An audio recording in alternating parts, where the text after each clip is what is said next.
ॐ त्रिपुराय विद्महे तुलसीपत्राय धीमहि तन्नो तुलसी प्रचोदयात्।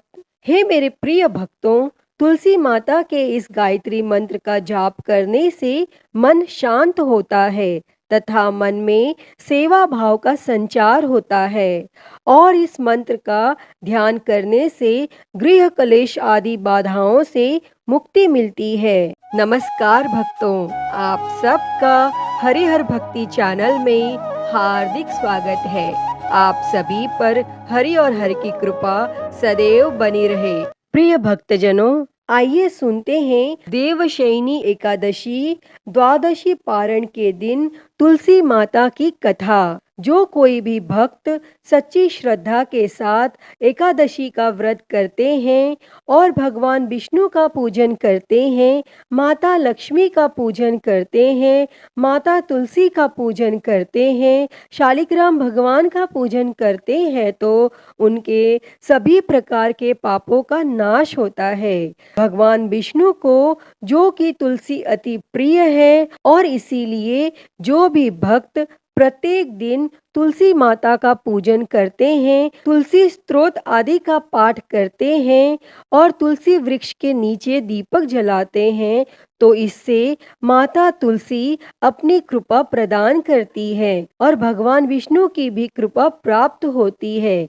और जहाँ पर भी तुलसी का वृक्ष होता है वहाँ पर यम के दूत भी नहीं आ पाते और माता तुलसी अपने भक्तों की सदैव रक्षा करती हैं तथा सुख और समृद्धि का आशीर्वाद प्रदान करती हैं। और माता तुलसी की पूजा करने से माता लक्ष्मी प्रसन्न होकर उनके घर को धन और धान्य से परिपूर्ण कर देती हैं। तो आइए सुनते हैं देवशयनी एकादशी द्वादशी पारण के दिन तुलसी माता की कथा। तो प्रेम से बोलिए, माता तुलसी की जय, भगवान विष्णु की जय, माता लक्ष्मी की जय, भगवान शालिग्राम की जय, सर्व देवी देवताओं की जय। प्रिय भक्तों, माता तुलसी से जुड़ी हुई एक कथा बहुत ही प्रचलित है। श्रीमद् देवी भागवत पुराण में इनके अवतरण की दिव्य लीला कथा भी बताई गई है। एक बार भगवान शिव जी ने अपने तेज को समुद्र में फेंक दिया। उससे एक महातेजस्वी बालक ने जन्म लिया। यह बालक आगे चलकर जलंधर के नाम से पराक्रमी दैत्य राजा बना। इसकी राजधानी का नाम जालंधर नगरी था। दैत्यराज कालनेमी की कन्या वृंदा का विवाह जालंधर से हुआ। जालंधर महाराक्षस था। अपनी सत्ता के मद में चूर उसने माता लक्ष्मी को पाने की कामना से युद्ध किया, परंतु समुद्र से ही उत्पन्न होने के कारण माता लक्ष्मी ने उसे अपने भाई के रूप में स्वीकार किया और वहां से पराजित होकर वह देवी पार्वती को पाने की लालसा से कैलाश पर्वत पर गया और वह जालंधर भगवान देवाधिदेव शिव जी का रूप धरकर माता पार्वती के समीप गया, परंतु मां ने अपने योग बल से उसे तुरंत पहचान लिया तथा वहां से अंतर ध्यान हो गईं। तब देवी पार्वती ने क्रुद्ध होकर सारा वृत्तांत भगवान विष्णु को सुनाया और जालंधर की पत्नी वृंदा अत्यंत पतिव्रता स्त्री थी। उसी के पतिव्रत धर्म की शक्ति से जालंधर न तो मारा जाता था और न ही पराजित होता था। इसीलिए जालंधर का नाश करने के लिए वृंदा के पतिव्रत धर्म को भंग करना बहुत जरूरी था। इसी कारण भगवान विष्णु ऋषि का वेश धारण कर वन में जा पहुँचे और जहाँ वृंदा अकेली भ्रमण कर रही थी और भगवान के साथ दो मायावी राक्षस भी थे, जिन्हें देखकर वृंदा भयभीत हो गई और भगवान विष्णु जो कि ऋषि के वेश में थे, उन्होंने वृंदा के सामने पल में दोनों को भस्म कर दिया और उनकी शक्ति देखकर वृंदा ने कैलाश पर्वत पर महादेव के साथ युद्ध कर रहे अपने पति जालंधर के बारे में पूछा। तब ऋषि ने अपने माया जाल से दो वानर प्रकट किए। एक वानर के हाथ में जालंधर का सिर था तथा दूसरे हाथ में धड़। और अपने पति की यह दशा देखकर वृंदा मूर्छित होकर गिर पड़ी और होश में आने पर उन्होंने ऋषि रूपी भगवान से विनती की कि वह उसके पति को जीवित करें। तब भगवान ने अपनी माया से पुनः जालंधर का सिर धड़ से जोड़ दिया, परंतु स्वयं भी वह उसी शरीर में प्रवेश कर गए। वृंदा को इस छल का जरा आभास न हुआ। जालंधर बने भगवान के साथ वृंदा पतिव्रता का व्यवहार करने लगी, जिससे उसका सतीत्व भंग हो गया। और ऐसा होते ही वृंदा का पति जालंधर युद्ध में हार गया।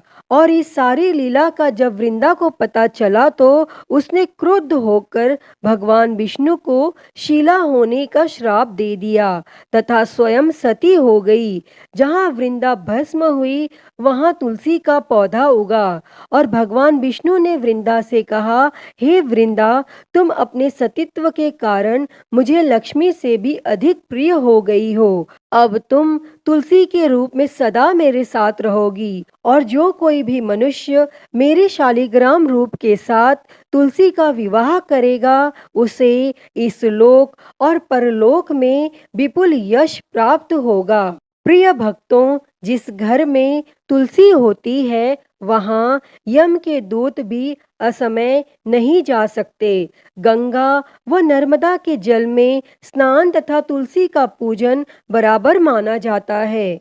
चाहे मनुष्य कितना भी पापी क्यों न हो, मृत्यु के समय उसके प्राण मंजरी रहित तुलसी और गंगा जल मुख में रखकर निकल जाते हैं।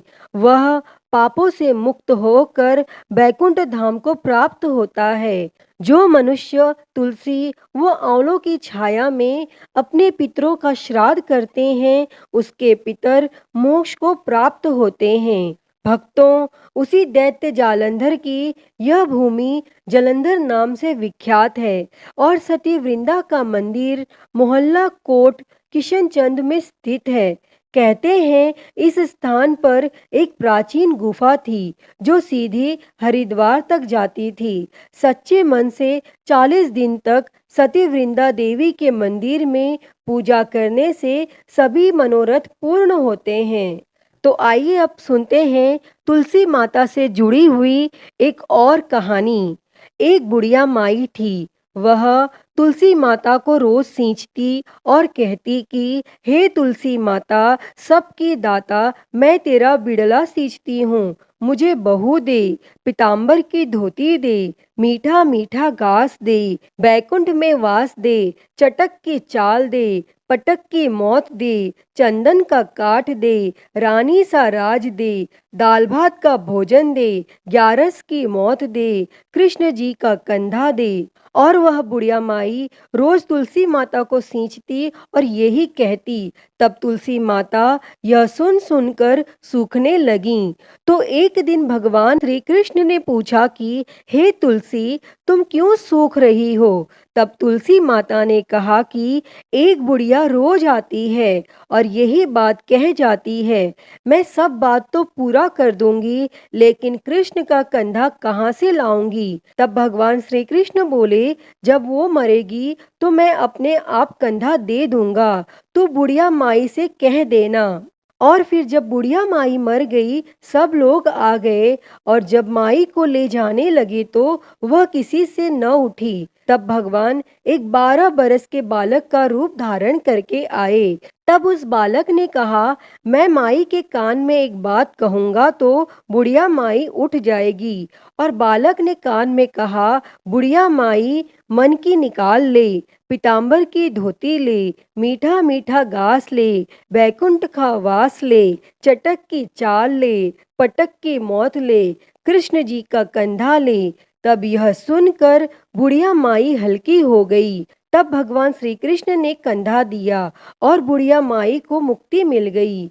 हे तुलसी माता, जैसे आपने उस बुढ़िया माई को मुक्ति दी, वैसी ही मुक्ति इस कथा को कहते, सुनते और हुंकारा भरते को देना। तो बोलिए तुलसी माता की जय, वृंदावन बिहारी लाल की जय।